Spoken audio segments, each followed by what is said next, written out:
Miwa arriva en première à l'appartement de sa mère qui était situé dans un immeuble du quartier. Elle rentra et elle scruta l'appartement du regard. C'était un appartement modeste et différent de ce qu'elle avait connu chez son oncle ces 12 dernières années. Elle continua à regarder l'appartement.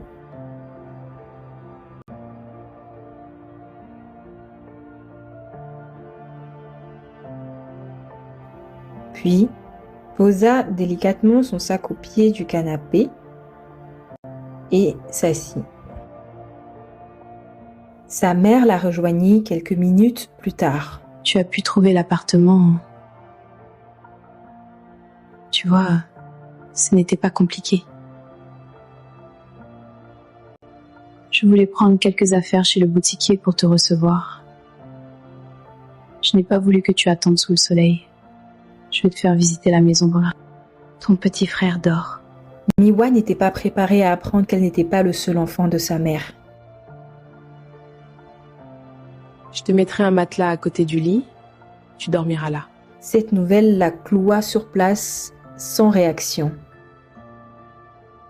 Voilà la cuisine. Oh. Bon, tu as fait un long voyage. Va te laver, je vais préparer. Comment tu vas, Miwa? Je vais bien. Comment tu as eu mon numéro? C'est Tata Nadia qui me l'a donné. Je l'ai croisé au marché Cocody il y a environ 1 mois. Qui sait que tu es ici avec moi? Mamie et mon oncle. D'ailleurs, je dois les appeler pour leur dire que je suis bien arrivée. Je peux utiliser ton téléphone? Je n'ai pas d'unité.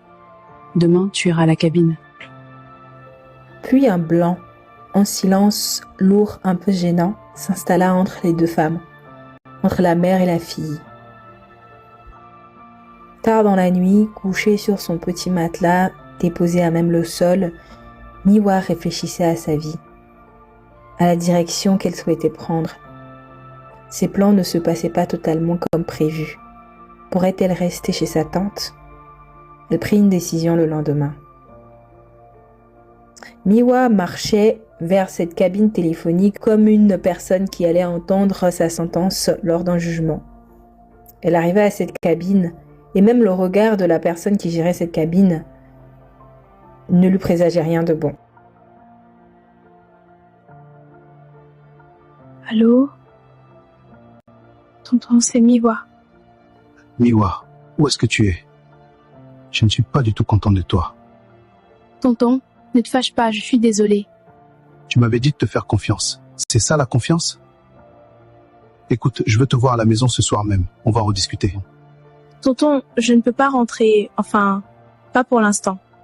Quoi? Comment ça? Miwa, quand je rentre ce soir, tu as intérêt d'être à la maison.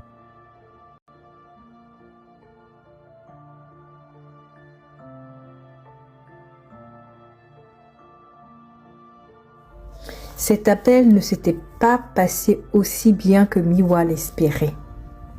C'était la première fois qu'elle entendait son oncle hausser le ton sur elle et être si en colère et si déçue d'elle. Miwa était totalement perdue et désemparée. Comment ça s'est passé avec ton oncle? Il est très en colère, ma vue. Il veut que je rentre. Sa mère, voyant l'état dans lequel elle était, n'osait pas trop pousser la conversation.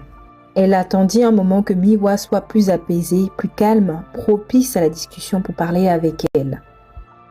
Miwa, il faut qu'on discute. Je voulais te laisser te calmer tout à l'heure, mais on doit parler. Tu ne peux pas rester vivre ici. Pourquoi toi tu es là et moi je dois vivre avec mon oncle et sa femme méchante? Tu ne m'aimes pas? Pourquoi tu m'as abandonnée? Miwa! Qui t'a dit ça?